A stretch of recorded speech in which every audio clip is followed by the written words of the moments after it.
In the cold and distant waters of the Antarctic, a bitterly fought battle has been raging.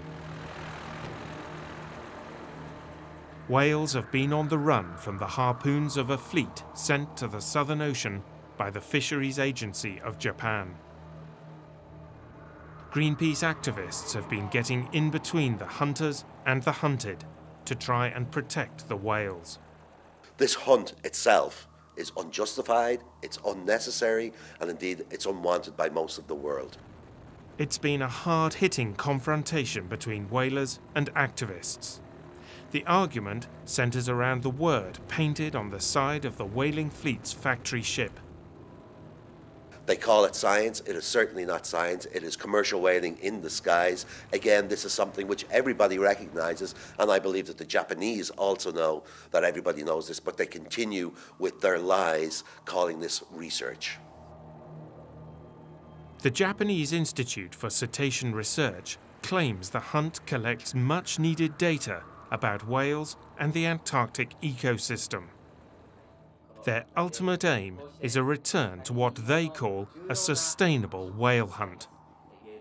鯨類資源の質的量的変化と鯨類を取り巻く環境のモニタリングを行い、南極海の生態系の変化を把握し、生態系モデルを構築して、生態系の将来動向を知ることにより、鯨類資源の持続的利用に役立てることを主要な目的としております。By classifying the hunt as research, the whalers are using a loophole in the regulations of the International Whaling Committee. The IWC banned commercial whaling in 1986. The meat from the hunt in the Southern Ocean ends up in supermarkets and restaurants across Japan. But demand is at an all-time low, and tons of whale meat are simply locked away in storage. To most Japanese people, whale meat is a food of the past.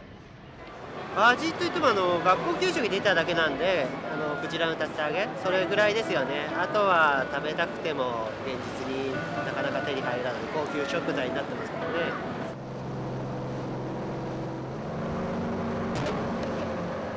So in the absence of solid scientific arguments and with little consumer demand, what's the real reason behind the whale hunt? This hunt is all about a very small number of people in Japan who make a living from this and indeed who have a certain status because of the whaling operation itself. It is also about keeping the fleet afloat, keeping the skills alive, so that should there ever come a day when commercial whaling is allowed once again, Japan will be able to move in straight away. Apart from the actions on the high seas and its lobby work in the political arena, Greenpeace is now going after the money behind the whaling. Recent research reveals that whaling is funded by a corporate network with truly global implications. The Institute of Cetacean Research is subsidized by the Japanese Fisheries Agency.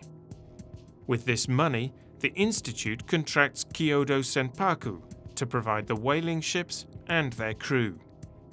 This enterprise is in turn owned by 3 former whaling companies that have transformed themselves into seafood concerns. Of these, Nisui is the biggest.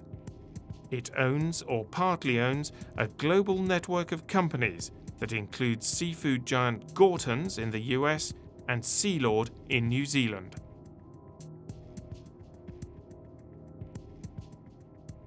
We will be talking to the consumers, to our supporters. We will be showing them that when they spend their money and give it to certain companies, that a percentage of that ends up in the whalers' bank accounts. But for the moment, defying global public opinion, whaling still continues. The Japanese Fisheries Agency has doubled its quota of minke whales to 935 animals this year. It's also announced it'll include endangered species such as fin whales and humpbacks in the hunt. Greenpeace hopes its activities can put an end to the whaling programme. We have saved whales in the Southern Ocean, and indeed because of our activities, politicians across the world from 17 governments came together, jointly called on Japan to stop the whaling and to leave the Southern Ocean immediately. For this season, the confrontation in the Antarctic between whalers and activists has come to an end. Now, the fight moves from the high seas to the high streets and continues in the political arena and in corporate boardrooms.